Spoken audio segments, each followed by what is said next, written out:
бяха за всички вас. Всеки, който е далеч от сцената, нека да се приближи, да загреем заедно, а както виждате, ние все повече дигитализираме и отзад вече виждаме на различни точки пунктовете на Васил Левски. Виждаме откъде ще минат и бегачите, така че можем да ги следим и да ги подкрепяме от тук. Марти, заповядайте си на ход. Добро утро на всички! Очаквам да загреем добре, за да може да се представите успешно на състезанието. Кратка загрявка, 10 минутна, не повече.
Здравейте!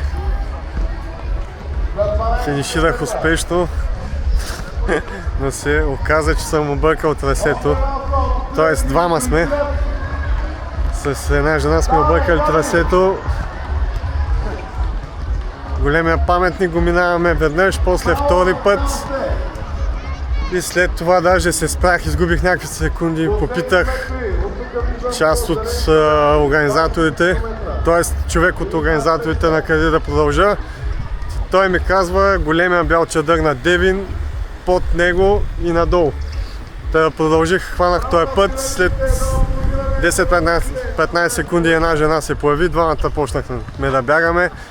Тя дори бяга по трак. По едно време излезе, че сме извън трака, сме се отклонили, после пак хванахме трака и в крайна сметка, може би, не знам, около километър и половина сме скъсили. И така, сега организаторите мислят какво наказателно време да ни добавят. Като цяло тъпа работа. В смисъл, по трасето имаше маркировка, не е като да е нямало, но главно последните, да кажем, последните поне 3 км маркировката не е на ниво. Даже питаме хора по трасето, които ни опътват грешно. В смисъл, определено има какво да се подобри. И така, чакаме да видим какви ще бъдат финалните резултати. Така, след доста чакане, размисли, разсъждения от страна на организаторите, в крайна сметка ми сложиха 10 минути наказателни. И в генерално класиране мъже съм на 6-то място. Сега, дали съм много, дали съм малко, няма да коментирам. Имало да става, както се казва. Но да, общо взето 6-то място. Моята идея беше да съм в топ 5 мъже, така че 5-6 няма голяма разлика.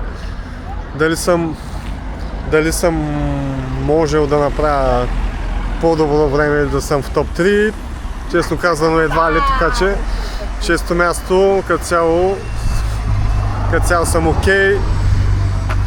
Следващата година, ако пусна пак същото трасе, ще се боря вече за по-челно класиране. Като цяло, между другото, трасето не е лошо. За 12 км има така стабилна денивелация, 350 мисля, по трак 356, но е живописно трасе, има хубави гледки и така.